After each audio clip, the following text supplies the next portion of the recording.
Баршаңызға қайырлы күн. Бүгін мен сіздермен осындай муравейниктің рецептісімен бөлісетін боламын.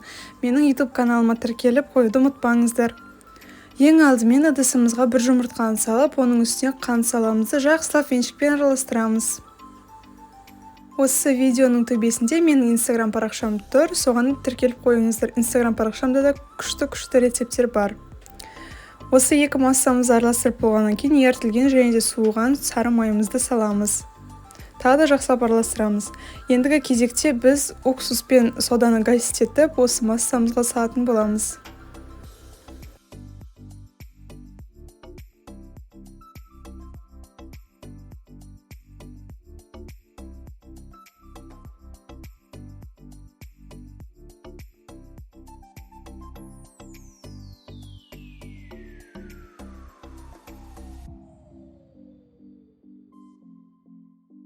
Біздің сұйық массамыз дайын болды. Енді біз осы массамызға ұнымызды саламыз да жақсылап жұмсақ қамыр илейміз.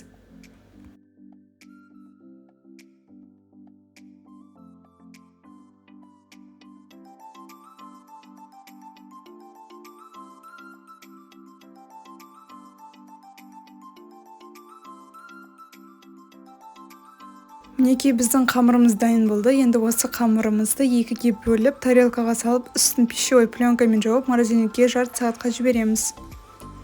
Мінекей біз морозильниктен шығарамыз, қамырымыз қатуы керек.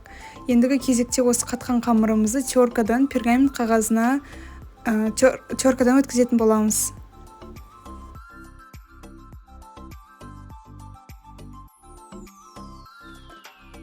Барлық қамырымызды теркадан өткізіп шығамыз.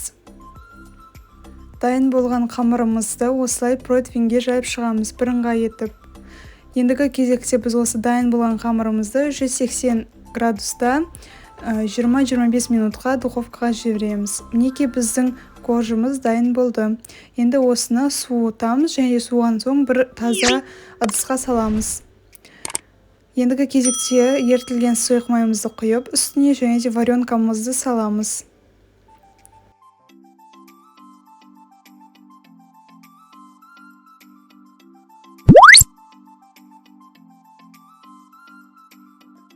Негізінде өздеріңізге ыңғайлы етіп, егер қолдарыңыз ауырады десеңіздер, қолмен емес, бірінші оқтаумен езіп алсаңыздар болады, немесе осылай қолмен езіп алсаңыздар болады.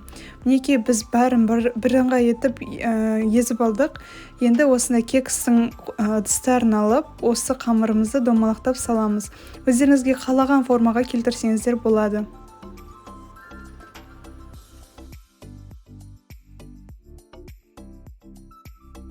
Осымен біздің дәмі тіл үйретін муравейнигіміз дайын болды. Міндетті түрде жасап көріңіздер, сіздерге міндетті түрде ұнайды.